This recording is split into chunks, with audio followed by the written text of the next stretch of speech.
Welcome back, everybody, to the Braeden YouTube channel. Today is episode 1 of the driveline build, so let's get started. Let's do it.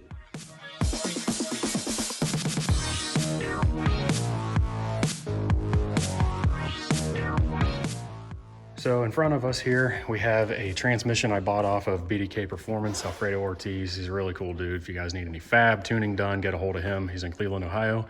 He's always done right for me, and he sold me this and a rear diff, basically the entire driveline out of an 05 CRV, obviously manual, for $1,000, which is a killer deal. I won't be using the diff that he gave me. We'll get into that later on because that's all kind of proprietary stuff at this point, but we're gonna work on this today. Now this transmission here, they break at about 400 horsepower. They don't hold up that great. So if you're easy on them, they'll hold more, but I don't intend on being easy on it because Braeden and I like to run them hard and break stuff. So I'm gonna try to put a dog box in this. The only ones that are really available right now are Graph or PPG, and they're both very expensive. Now there is another option called SQS. My buddy Jack Weisenberger told me to look into that. So I got a hold of SQS. So SQS is a Czech-based company. I don't speak Czech, German, or Polish at all, so the language barrier is kind of tough. So Jack told me to get a hold of Nathan Freck, who has the fastest MR2 in the world. Pretty awesome car, even more awesome guy. So I was talking to him, and he said that their dog boxes only fit a 6-speed K-Series. Well, this K-Series case, from here to here, the gearbox itself, this part is exactly the same part number as a, I think, 01 to 04 RSX Type S 6-speed. I'm pretty sure that's what it is. Whatever transmission went on the K20A2 and not the K20Z1. So this part right here should all be identical to a 6-speed, which I happen to have in this box. Thanks to my buddy Heath Keckler.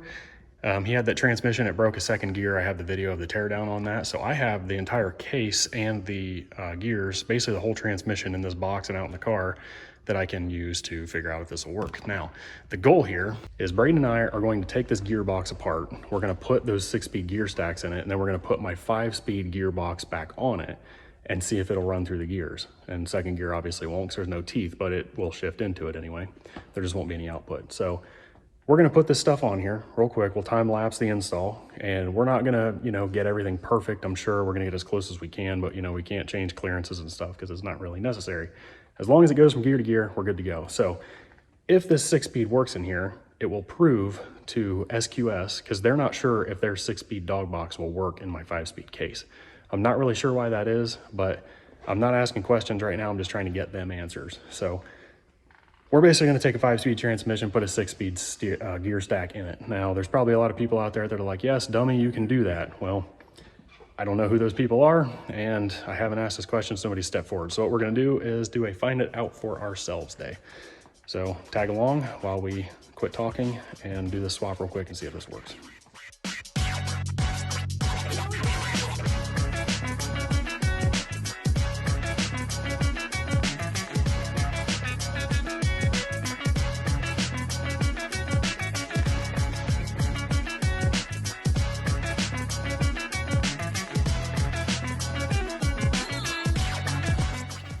All right, so the case is off, and as you can see, everything in there looks good. It seems like first gear might have a little bit of a weird issue, but hopefully we don't have to find out in the car. As you can see right here, there's a spacer where a gear would be, which 6 gear would be right there, and then right here. So we get these other 2 gear stacks out of here. They should look almost identical, but I have a 6th gear, so let's find out. All right, now we gotta get these set next to each other.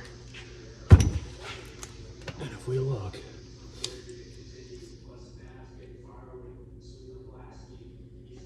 these parts are like identical.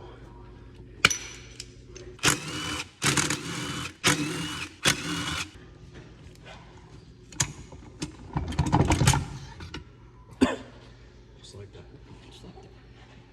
All right, now the only problem is I don't think that this longer final drive will fit in here with this gear. But if it does, it'll work for proof of concept. That gear's too big, so we gotta go get the diff out of the outer transmission and just go front wheel drive for the time being. Okay, so here's the front wheel drive diff. I know these diffs are different part numbers, so I'm not exactly sure if this will fit, but when we find out.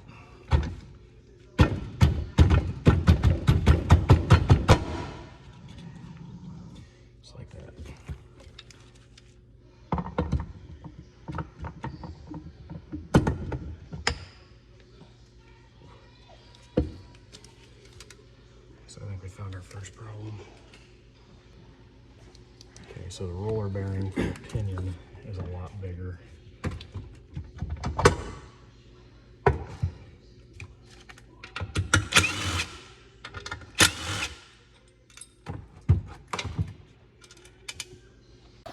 All right, so we just heated the case up a little bit and that bearing just fell right out with a little bit of manipulation with this, but honestly not a lot. It came out, just the precise fit was like tough, so we just kind of had to wheel it out of there. So you can see that bearing there and the final drive for the RSX is much larger. So that's the only thing I think we need to swap, the bell housing.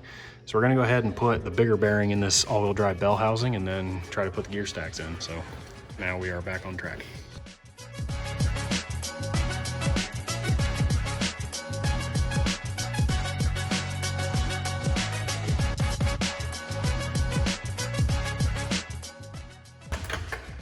All right, so again, the basic idea here was to see if we could take this 5-speed transmission and put as minimal 6-gear guts into it as possible and make it a 6-speed.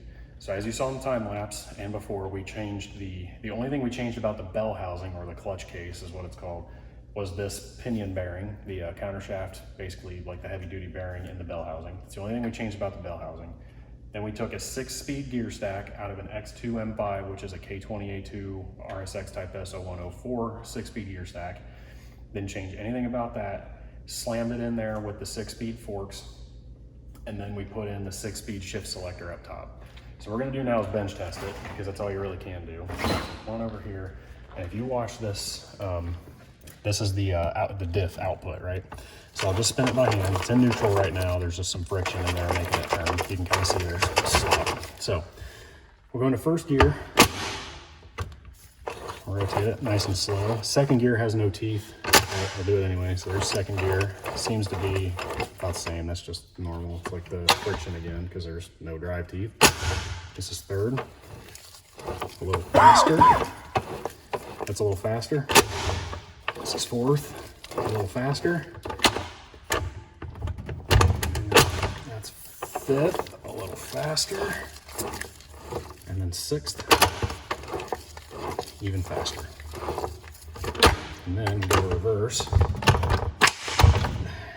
That familiar reverse clunk, and it spins backwards. It went through all 7 gears, you know, 6 technically considering second isn't there. It went through first, second, third, fourth, fifth, sixth, and reverse.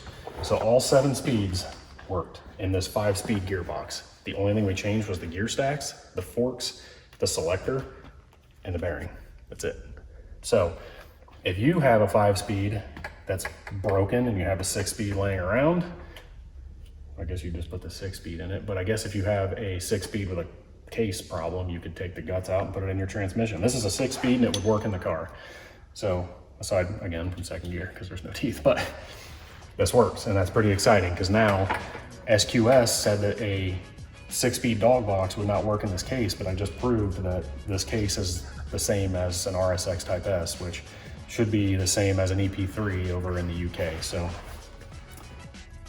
I think I can put a 6-speed dog box in here. We're gonna see how that goes. I'm gonna talk to Nathan on Monday, which is tomorrow, and see if this can go anywhere, but we successfully transplanted a 6-speed gear case or gear set into a 5-speed case.